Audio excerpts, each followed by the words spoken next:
ఈరోజు దేవుడు నీతోనే మాట్లాడుతున్నాడు. సహోదరుడా, సహోదరి, గత కాలంలో నిన్ను కాపాడిన దేవుడు, గత కాలంలో నిన్ను సంరక్షించిన దేవుడు, గత కాలంలో నీ జీవితంలో ఎన్నో అద్భుతాలు చేసిన దేవుడు, ఆశ్చర్యకార్యాలు చేసిన దేవుడు, ఆపదల నుండి అపాయము నుండి తప్పించిన దేవుడు ఇప్పుడెందుకు తప్పించడు?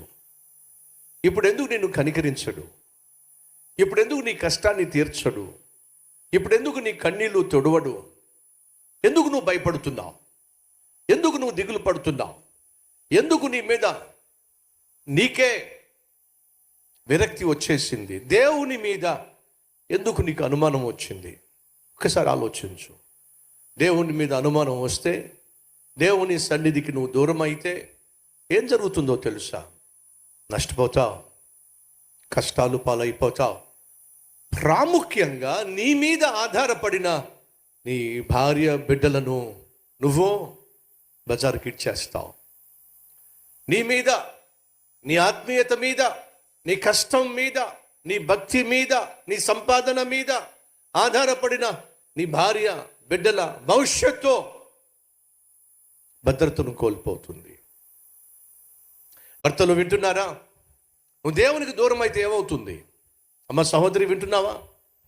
ఒక భార్యవైతే, నువ్వు ఒక తల్లివైతే, ఒక తండ్రివైతే, తల్లిగా తండ్రిగా నువ్వు దేవునికి దూరం అయితే, నీ ఇష్టానుసారంగా జీవిస్తే, నా ఇష్టం, నా జీవితం, నా ఇష్టం, నా సంపాదన, నా జీతం, నా ఉద్యోగం, నా బ్రతుకు, ఎలాగైనా బ్రతుకుతాను, ఎలాగైనా జీవిస్తాను అని చెప్పి ఒకవేళ నువ్వు నీ ఇష్టానుసారంగా జీవించినట్లయితే ఏమవుతుందో తెలుసా? నీ కుటుంబాన్ని సైతాను జల్లించి పడేస్తాడు. నీ కుటుంబాన్ని సైతాను కుక్కలు చింపిన విస్తరాకుగా మార్చి పడేస్తాడు. దేవుని చిత్తానుసారంగా జీవించవలసిన, దేవుని వాక్యానుసారంగా జీవించవలసినటువంటి ఆ వ్యక్తి దేవునికి దూరం అయిపోయి, త్రాగుడికి, రకరకాల అలవాట్లకు బానిస అయిపోయి, తాగి తందనాలు ఆడుతూ ఎక్కడ పడితే అక్కడ అప్పులు చేసేసాడు.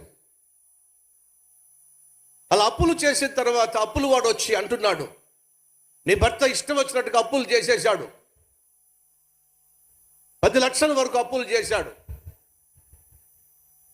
అడుగుదామంటే కనిపించట్లేదు, నువ్వు ఏం చేస్తావో నాకు తెలియదు, ఖచ్చితంగా అప్పు తీర్చాల్సిందే, చెడామడ చెడామడ చెడామడ తిట్టేశాడు. భర్త ఇంటికి వచ్చాడు, తాగేసి ఇంటికి వచ్చాడు.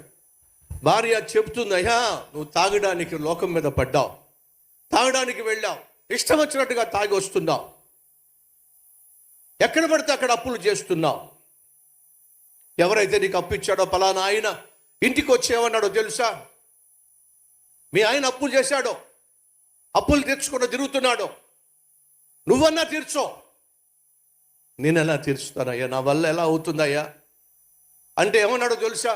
ఏమన్నాడో, ఒకవేళ అప్పు తీర్చడం నీకు చేత కాకపోతే నా కోరికన్నా తీర్చో, నీ మొగుడికి ప్రతి రాత్రి ఒక బ్రాందీ బాటిల్ పంపిస్తా ఫ్రీగా. అలా ఎలా చేయగలనయ్యా నేను అంటే ఏమన్నాడు తెలుసా? ఏమన్నాడు?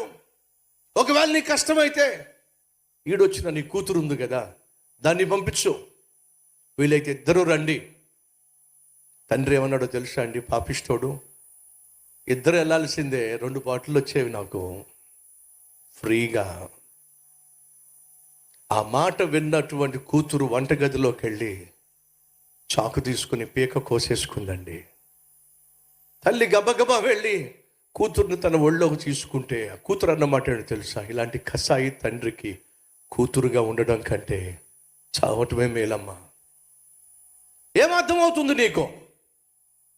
దేవునికి ఇష్టం లేకుండా నీ ఇష్టం వచ్చినట్టుగా నువ్వు జీవించి, భార్యకు బిడ్డలకు భద్రత లేకుండా, నా ఇష్టం నేను తాగుతా, నేను సంపాదిస్తున్నాను కాబట్టి నా ఇష్టం వచ్చినట్టుగా ఖర్చు చేస్తా అని చెప్పి భార్య కావచ్చు, భర్త కావచ్చు, ఇష్టం వచ్చినట్టుగా జీవిస్తే, ఇష్టం వచ్చినట్టుగా తిరిగితే, ఇష్టం వచ్చినట్టుగా తాగితే, ఇష్టం వచ్చినట్టుగా ఫ్రెండ్స్తో అక్రమ సంబంధాలు ఏర్పరచుకొని విచ్చలవిడిగా బ్రతికినట్లయితే వినండి, కుటుంబానికి భద్రత లేకుండా పోతుంది. రాబోయే రోజుల్లో భవిష్యత్తే కుటుంబ వ్యవస్థ కోల్పోతుంది.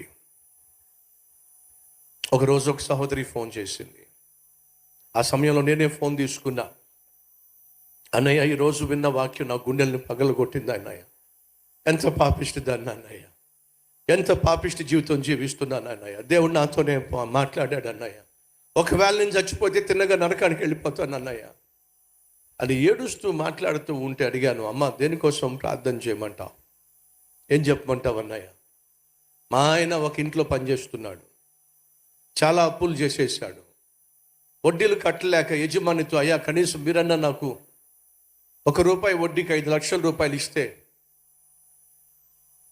వడ్డీలు తీర్చేసుకుంటాను అని చెప్పేసి నా భర్త అప్పు చేశాడు. సరేలేరా, నీ కష్టాలు నాకు అర్థం అవుతున్నాయి కదా, కష్టపడి పని చేసుకుంటున్నావు కదా అని చెప్పి జాలిపడి నా భర్తకు 5 లక్షల రూపాయలు ₹1 వడ్డీ చొప్పున ఇచ్చాడు.